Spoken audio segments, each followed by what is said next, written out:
नमस्कार दोस्तों, beauty and gardening channel में आप सभी का स्वागत है। कैसे हैं आप सब लोग। दोस्तों, सर्दियां स्टार्ट हो गई हैं और सर्दियों के प्यारे प्यारे पौधे भी हमारे गार्डन में आना शुरू हो गए हैं। लेकिन जो हमारे परमानेंट प्लांट है या फिर जो हमारे गर्मियों के पौधे हैं जो गर्मियों में फ्लावरिंग करते हैं, उन प्लांट में से एक है हमारा अपराजिता का प्लांट। इस अपराजिता के प्लांट की विंटर में आपको कैसे केयर करनी है, आज की वीडियो में मैं आपके साथ शेयर करूँगी। तो दोस्तों, ये देख लीजिए, पहले मेरा अपराजिता प्लांट, इसको मैंने सपोर्ट दे रखी है क्योंकि ये एक बेल प्लांट है, इसलिए इसको सपोर्ट की बहुत ज़रूरत होती है। तो ये देखिए, ये देखिए, ये है मेरा अपराजिता का प्लांट। ये प्लांट सर्दियों में डोरमेंसी में चला जाता है, गर्मियों में अच्छी ग्रोथ करता है। अगर आपके प्लांट की लीव्स का साइज छोटा हो गया है या सारी लीव्स झड़ गई हैं, प्लांट में ग्रोथ नहीं हो रही है, फ्लावरिंग नहीं आ रही है, तो ये वीडियो आप ही के लिए है। दोस्तों, ये गर्मियों का पौधा है, इसलिए सर्दियों में ये डोरमेंसी में चला जाता है। और ये जो प्रॉब्लम्स इसकी आ रही हैं, ये सर्दियों की वजह से ही आ रही हैं। अगर आपके प्लांट की सारी लीव्स झड़ गई हैं और आप उसको निकाल के फेंकना चाह रहे हैं, तो थोड़ा देर रुक जाइए, पहले मेरा आप ये वीडियो देख लीजिए। इस वीडियो की इन्फॉर्मेशन से आप ऐसा नहीं करेंगे और आपका ये प्लांट बच जाएगा। हमारे यहाँ अभी बहुत ज़्यादा सर्दी नहीं है, इसलिए इस प्लांट की लीव्स सारी नहीं झड़ी हैं, लेकिन इफ़ेक्ट आ रहा है। ये देखिए, ये जो नई लीव्स हैं, इनका साइज़ बहुत छोटा आ रहा है और फ्लावरिंग बहुत कम हो रही है। जैसे जैसे सर्दी स्टार्ट हो जाएगी और जनवरी आते आते इस प्लांट की भी सारी लीव्स झड़ जाएंगी और सिर्फ ये सूखी ब्रांचेस रह जाएंगी।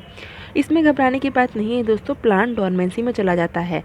डोरमेंसी का मतलब आप ये समझ लीजिए कि प्लांट जो है रेस्ट पीरियड में चला जाता है।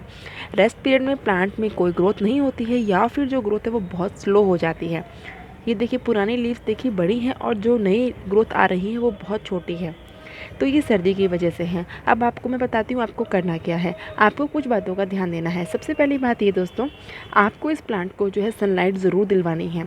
ऐसा नहीं है कि सर्दियाँ आ गई हैं तो इस प्लांट को सन की रिक्वायरमेंट नहीं है, क्योंकि ये प्लांट ग्रोथ नहीं कर रहा है, लेकिन इसको सनलाइट की रिक्वायरमेंट है, तो इसको आप सनलाइट ज़रूर दिलवाएं। सेकंड बात को आपको ध्यान ये रखना है दोस्तों कि आपको इसके पानी का ध्यान रखना है। जब भी आप इसको पानी देते हैं, जब भी पानी देते हैं इसको, तो पहले मिट्टी चेक कर लीजिए, क्योंकि प्लांट ग्रोथ नहीं कर रहा है, इसलिए इसको पानी की ज़्यादा ज़रूरत नहीं है। तो मिट्टी की जब ऊपर की लेयर 1 इंच तक आपको ड्राई दिखती है, तब आप इसमें वाटरिंग कर दीजिए। ज़्यादा वाटरिंग नहीं करनी है, रेगुलर वाटरिंग नहीं करनी है, इसलिए इन 2 बातों का आपको ध्यान रखना है। तीसरी बात का ध्यान ये रखना है दोस्तों कि आपको इसको कोई फर्टिलाइज़र नहीं देना है। जैसे कि हम अपने फूलों वाले पौधों को हर 15 दिन में या फिर हर महीने में फर्टिलाइज़र देते हैं, आपको इसको कोई फर्टिलाइज़र देने की ज़रूरत नहीं है, क्योंकि प्लांट रेस्ट कर रहा है, प्लांट को कोई ग्रोथ नहीं करनी है, इसलिए आपको इसको अभी कोई भी तरीके का फर्टिलाइज़र देने की ज़रूरत नहीं है। इसके बाद दोस्तों, इसकी ट्रिमिंग की बात करते हैं। अगर सारी ब्रांचेस जो है एकदम खाली हो गई हैं, लीव्स नहीं बची हैं, तो आप चाहें तो इसकी ट्रिमिंग कर सकते हैं, लेकिन मैं इसकी ट्रिमिंग नहीं करती हूँ। मैं जो है फरवरी के एंड में इसकी ट्रिमिंग करती हूँ और उसी वक्त इसको खाद देती हूँ, क्योंकि जैसे ही बाहर के दिन आते हैं, फरवरी के एंड और मार्च में, इस प्लांट में फिर से ग्रोथ स्टार्ट हो जाती है। जो आपको ये सूखी सूखी ब्रांचेस दिख रही हैं, इसमें जो जो नोड एरियाज़ हैं, ये देखिए, जो जो नोड एरियाज़ है, इन सब में से ग्रोथ स्टार्ट फिर से हो जाएगी, तो फिर से ये हमारा प्लांट ग्रो करने लगेगा। तो इन बातों का आप ध्यान रखिए। और इसकी कटाई छटाई करना चाहते हैं तो कर सकते हैं, या फिर इसकी कटाई छटाई मैं कहूँगी आपको कि आप फरवरी के एंड में ही करें, ताकि प्लांट अच्छे से ग्रो करे, और उसी वक्त आपको इसको खाद देनी है। अब इसको कोई खाद नहीं देनी है, पानी का इसको आपको ध्यान रख के देना है, कम पानी देना है और सनलाइट में ज़रूर रखना है।